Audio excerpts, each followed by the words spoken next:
Welcome, welcome, welcome, Who Dat Nation. We're here for you. We're here. We are here to celebrate the birth of our nation. Actually, we're here to talk football. But hey, hopefully you've had some great American cuisine, maybe some Taco Bell. Whatever it is you're doing tonight, it's good to see you. Who Dat to you. God bless. And I'm so glad you're here. And you're wondering, was that a lame Taco Bell? And that was crickets too. I just felt like throwing you some random things at you because we got good news tonight. Now, tonight's episode is not going to be super long because I do want to let y'all spend time with your families. Family is everything, but I want to give a big shout out to all of y'all who are here, as well as give love over to Foster Moreau, who is now in full remission from Hodgkins Lymphoma. But we will discuss that as we get into the stream. But shout out to Lester, to Chris, to Mr. Jerry, to Poe, to T5, to Jimbo, to the Antonio, to TJ, to everybody. And by the way, I'm real excited, y'all. I am rocking the new hat right now. I'm not trying to tell you to go buy the new hat, but the new t-shirts and the new hats have come in.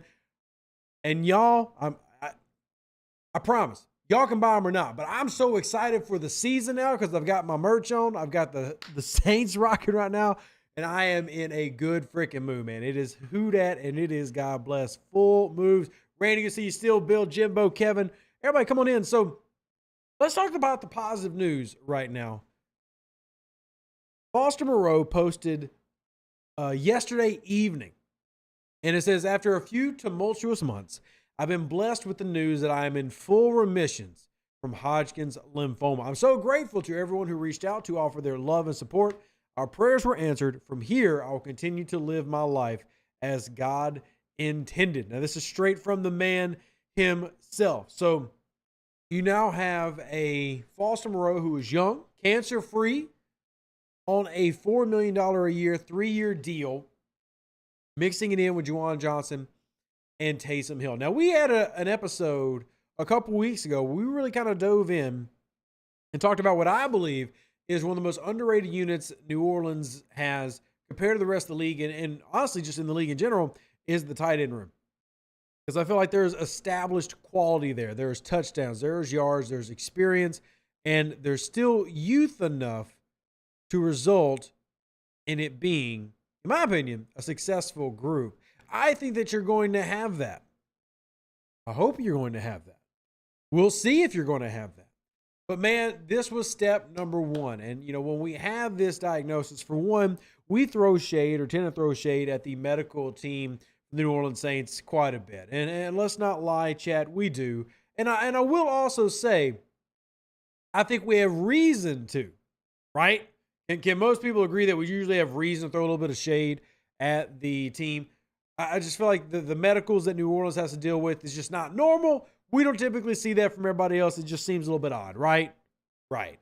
So for them to have spotted this and made sure it's known is a tremendous blessing. And, you know, here in Louisiana, there's a lot of things that can always feel like they're going to go wrong. And for this to go right was huge. And I've always talked about, since he joined this team, I've talked about it more, but I've always been one who wants to root for guys from the boot. He's from Jesuit, by the way. I know most of you know that, went to LSU, but I want to root for guys from the boot. It's the same thing with Roach, Malcolm Roach. We talked about him joining the team a couple years ago. He joined in 2020 and how much I, just really, really wanted him to succeed. Well, he went to Madison Prep. It's another high school that we have here in the boot and, in BR, by the way.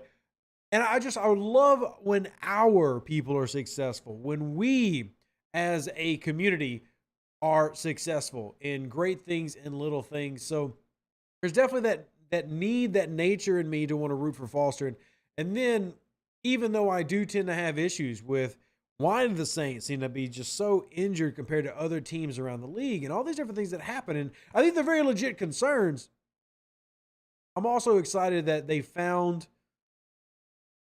this cancer when they did, during when New Orleans was trying to sign Foster, and caught it early enough to where they could get it beat. And now that he is in full remission, everything is just right as rain. I think that's the best way to put it, right? It's at the end of the day, I'm just so happy that he's healthy, and I'm so happy that he's going to be okay. And, having come from a family, just to give you a little bit of personal insight from me, I know we don't talk about personals too often. Usually we stick to just football. But I mean, I've lost lots of family to cancer. I mean, my mom's had cancer multiple times. She's still with us. My father's passed away. My grandfather died of cancer. My grandmother's died of cancer. So I mean, it's been one of those things that we all kind of universally agree that we all sit here and we all say cancer.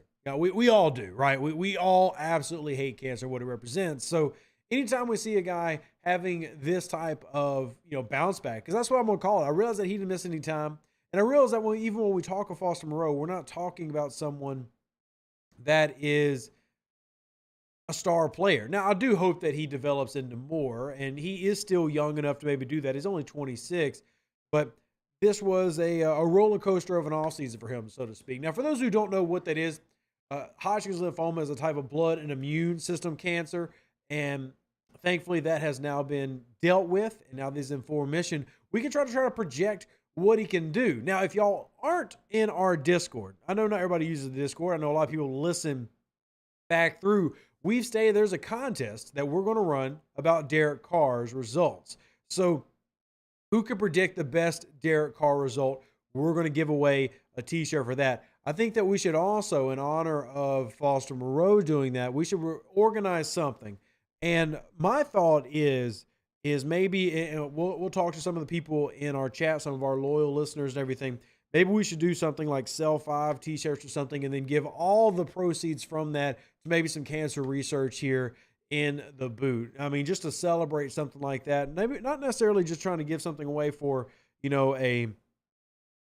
a winner for a bet, but honestly just pushing back some of that more positive energy. I really love that. And Beacon says, my son had testicular cancer. I pray and blessings of that he is better now. Dr. Billy Oshie, good to see you in the chat. And then Chris hits me with something that I've been talking about a lot that I'm really hoping to see, saying excited about running 2 tight end sets with 2 solid pass catchers. And I really do want to see more 12 personnel from this team. And I want to go into a little bit of a deeper dive on Foster Moreau because I don't feel like we've actually done that, really. I want to do a deeper dive. We talked about what the unit can look like with all tight ends, with Taysom Hill, with Foster Moreau, with Juwan Johnson. I want to give a little bit of Foster love real quick because when we picked him up, everything kind of really got focused on his cancer diagnosis. And honestly, understandably so, right? I mean, cancer's a pretty serious deal. It's not like you can just kind of ignore it. So let's talk about it. Foster Moreau, coming into this year, is not a guy that has put up stellar stats, but I would say statistically his past 2 years have been his best years. It's also been the years where he has seen the most starts. So obviously you're going to hopefully see improvements in that area. His career stat line is 91 receptions for 1,107 yards, 12 touchdowns, catching the ball at a 69% clip. I think we can all kind of take that. And almost more importantly, 59 first downs. Now, why do I say almost more importantly? Because to me, when I look at split ends and tight ends, yes, you want touchdowns, but this is a position that you really want to see execute in first downs. And this is something he did extremely well as a rookie in limited use.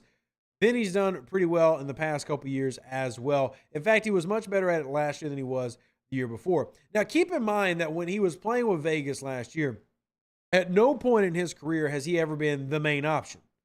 And that means that you've never really gotten to see him have a chance to really pop off. Just to, even clarify even further, technically, he's not even been the number 1 tight end because you had, and technically I guess he is still there, but Darren Waller was up in the front. So Foster Moreau's never had a chance to really be the number 1 guy. And if you remember, Foster Moreau got drafted, what was it, like the 4th round in 2019. Well, for those that don't remember, because we are going back in the Wayback Machine, 2019 was the year Darren Waller had 1,000 yards. Like he was comeback player of the year, like 3rd in the voting. He didn't win, but he was a big name. And then he actually made the Pro Bowl the next season, 2020. So the first 2 years of Foster's career is behind a 1,000-yard tight end, and you're not benching those guys. So he didn't really get a shot until you saw an aging kind of really catch up to Darren Waller, where he's 29, 30 years old, and he's starting to slow down. He's not the guy he used to be, not the healthy guy he used to be. So we technically, when we look at Foster Moreau's stat line, I think it's important to look at context, is Not that maybe he didn't develop, and I'm not saying that he didn't develop. I do think that there are ways that Foster Moreau can certainly improve as a player. I'm not here to write him a blank check of, oh, he's secretly amazing, but he's also contextually been behind a guy that was doing extremely well. We talk about as a position, tight end doesn't really come off and pop off the page. Rookie tight ends do not dominate the league. It just doesn't really happen. You can find individual instances just here and there where, yeah, a guy was successful, and kudos to that player. I mean, Kyle Pitts had a fantastic season in terms of yardage, but Kyle Pitts also isn't a guy getting a lot of end zone time, which is kind of what matters in the end anyway. I'm not saying that other things don't matter, but that kind of really matters. You know what I mean? So getting in the end zone is a pretty big deal. So I think overall, I'm pretty happy with the end result of picking up Foster Moreau. Ends up being a cheaper deal. And because of how he played, you saw enough to make you want to invest in him, but also not enough to where you feel like you have to overpay for that investment. So let's dive a little bit deeper. Last year, Foster Moreau, let's talk about snap counts. Last year, Foster Moreau saw 50% or more of the snap counts in all but 2 games for the Raiders. And in fact, he saw 100% of the snaps in 4 games. That's important to note. I think that's very important. I think seeing a guy that has that type of Iron Man will, if you will, if he's healthy, to stay on the field and contribute. Now, the games he did not have that, first game of the season against LA, he only played 31%. And the last game of the season against Kansas City, he only played 40%. Let's go back a year beyond that. Go back to 2021. What is the difference? Well, in 2021, in his first 5 games of the season, first 6 games of the season, 3 of those are below 50%. And then if you go to the next 6 games after that, he's got another 3 below 50%. So this is a guy who was splitting a lot of time, but then last year earned more time. Now, we can talk a lot about how the Raiders offense in 2022 and the Raiders team as a whole is kind of in shambles. There's a reason they went 6-11. Not a lot of people are confident in Josh McDaniels, and it was a rough year. So you got rid of Gruden in the middle of 2021. You had McDaniels last year, and in my opinion, they got worse after Gruden got departed. Now, I understand why Gruden is out, and I'm not saying that getting rid of Gruden was necessarily bad. I completely get why it happened, but I am saying that as a team, when you look at what they were last year, the offense did not score 400 points. So that's a pretty weak offense by comparison of what you're used to as a Saints fan. I know we haven't seen that same level of offense with Pete Carmichael in tow, but remember that when Drew Brees / Sean Payton was here, you had what was absolutely wild, but a solid like 15 years where the team didn't score less than like 400 something points. And in fact, I think there's only 3 years in Sean Payton's entire tenure as coach where they scored less than 400 points.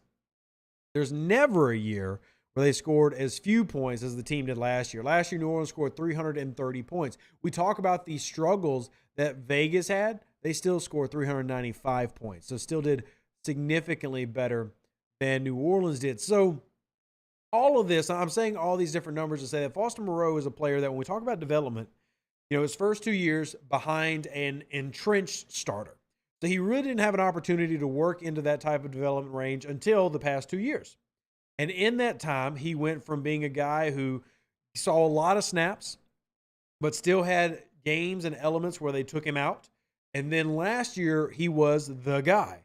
Now, he did not put up elite numbers as the guy, but I think that's okay if we're talking about here in context. The reason I think it's okay is because if you are Foster Moreau, that's really your first year as a full-time starter. You were also, kind of rebuilding the offense, if you will. You had a lot of issues going on around. And then also just to keep everything true, because I'm really big about being honest and pragmatic in all of our takes and not overhyping. If you go back and remember, well, there's actually some pretty daggum good receiving going on over there with Devontae Adams. He's a little bit of an all-pro. You also got Josh Jacobs out of the backfield, who is an all-pro running back, who's also a good receiver.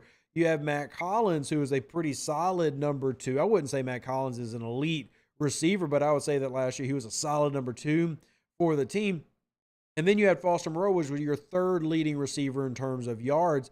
And when it comes to touchdowns, he was a little bit lower on the list. And the biggest thing I think for him is just coming up and finding a way to secure the ball and come down with some more of those contested catches that maybe you didn't see him have as much before. But there are other big names that people kind of know, and we've heard Saints fans even on social media clamoring for, like the Hunter Renfrows. Well, Hunter Renfrow definitely did not have a stellar season. He performed worse than Darren Waller did statistically.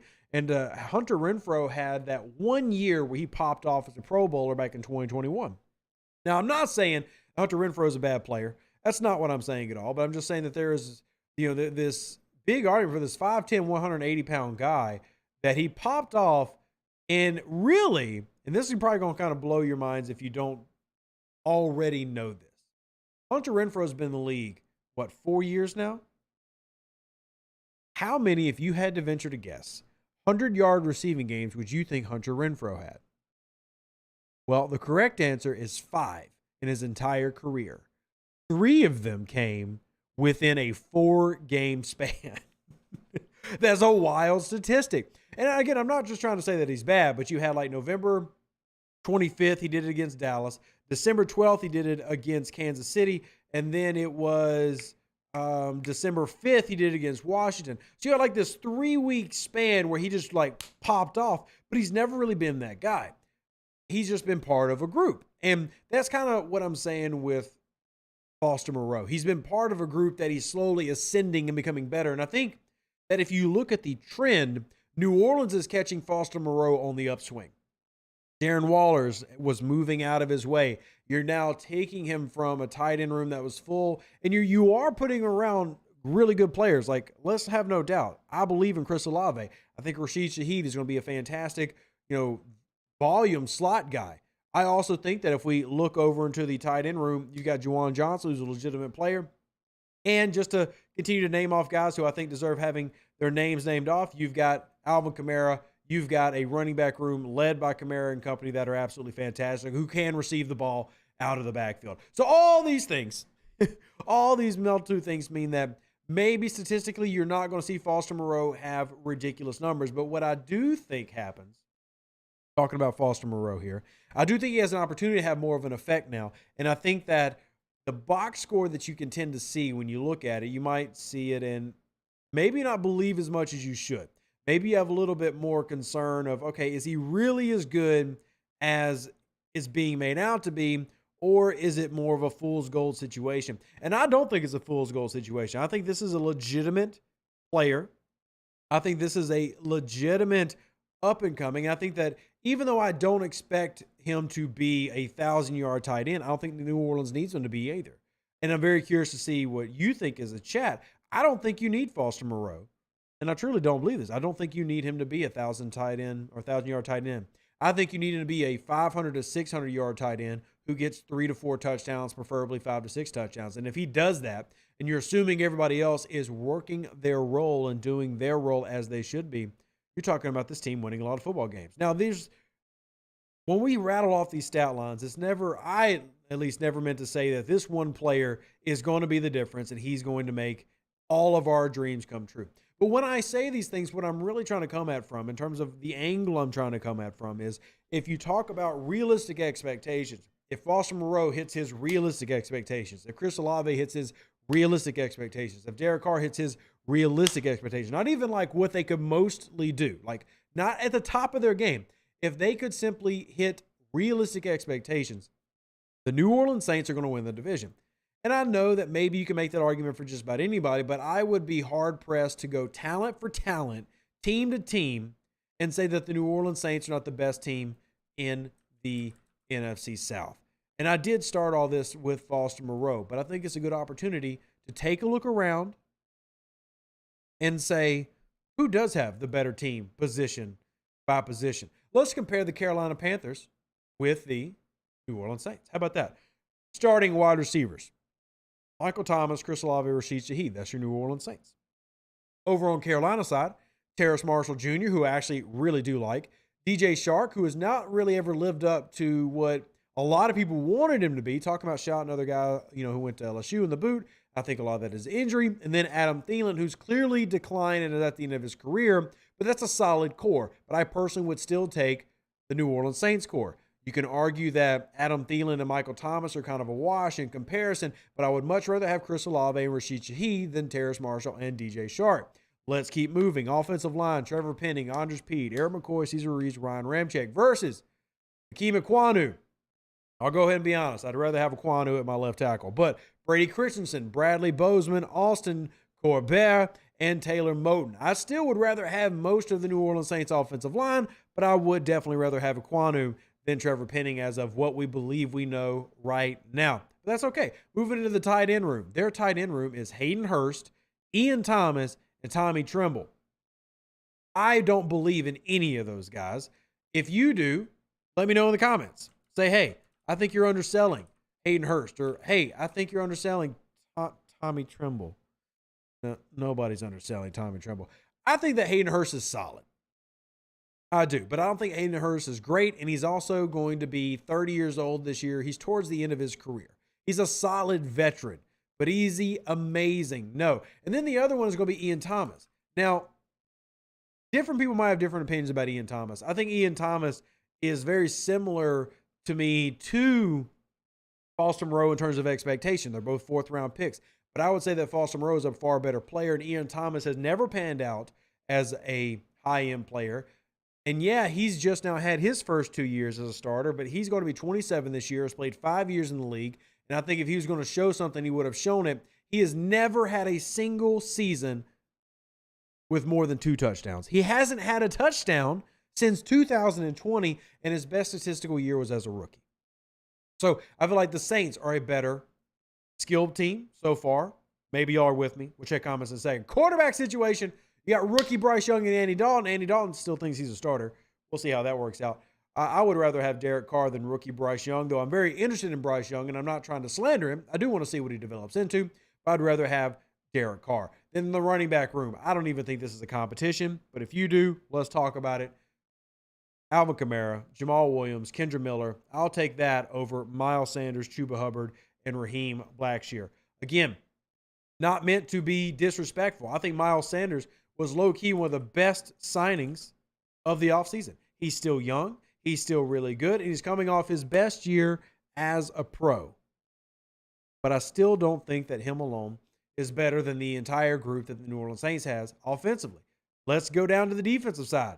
This is where I think that Carolina doesn't get enough love, but still, let's talk about it. Defensive line, Cameron Jordan, Nathan Shepard, Kalen Saunders, and Isaiah Foskey, Brian Breesy, Carl Gramsci, etc. They've got Deshaun Williams, Shai Tuttle, familiar name from New Orleans, Derek Brown, Gross Matos, Marquise Haynes Sr., Henry Anderson, and Marquand McCall. Of course, tons of people down the list. As questionable as the New Orleans line is, I prefer New Orleans line versus the Carolina line. Let's talk linebackers. Shaq Thompson, Frankie Louvu. I did mention Gross Matos, but keep it moving through Brian Burns. Now, that is one elite name I'd love to have is Brian Burns as a pass rusher. But what are you playing? Are you playing a nickel defense? Are you playing a full linebacker set? New Orleans with Pete Warner, Demario Davis, you can argue is weaker just in terms of numbers, but as a front seven, I probably would rather take the Saints front seven with the one exception. I think that you have a better pass rush, proven pass rush in Carolina. But in terms of pass defense, run stopping, etc., I think New Orleans wins that. Let's look secondary. I do love the secondary of Carolina. But let's just be fair when we're doing these comparisons. And I agree, Billy Burns is different. And I want to give him credit for that. But here's what you have in Carolina. You got Jeremy Chin, Dante Jackson, Xavier Woods, Von Bell, another familiar name, and J.C. Horn. I actually really do like their DB room, but I don't like it more than Bradley Roby, Marshawn Lattimore, Marcus May, Honey Badger, Paulson Adebo, and Alontae Taylor. I don't like it more than that. So I think that roster, the New Orleans Saints are a better team. And I know I'm going to be considered biased because this is a Saints podcast. It's completely fine. But I do the same thing with Atlanta. I'm going to say the same thing. Do I think that Drake London, Matt Collins, and Scott Miller is better than the Saints receiving corps? Absolutely not. I think you're on very, very, very, very potent self-medication to believe so.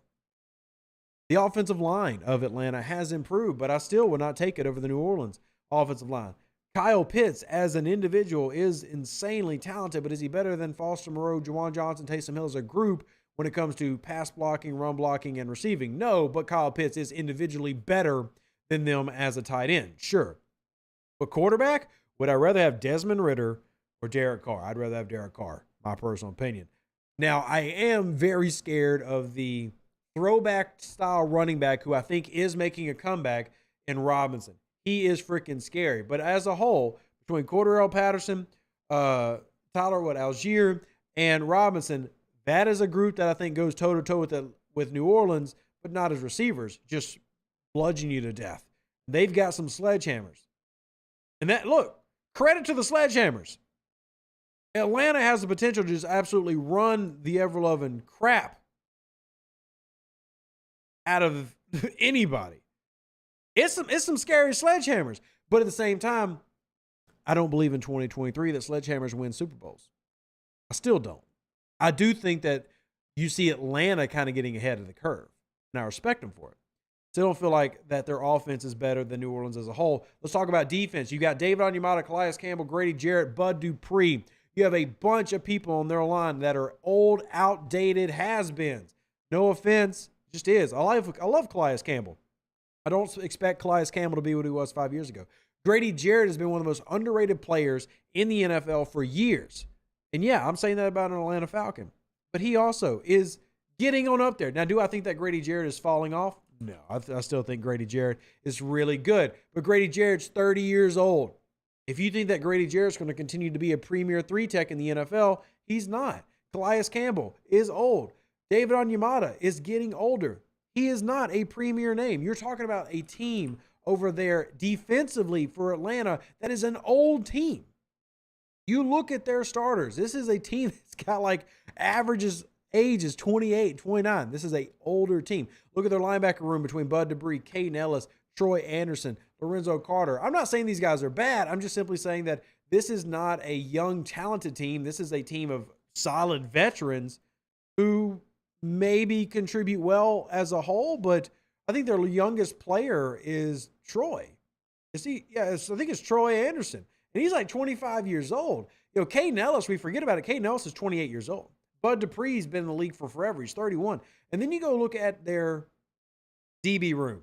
AJ Terrell, who I do think is good, but had a definite step back last year.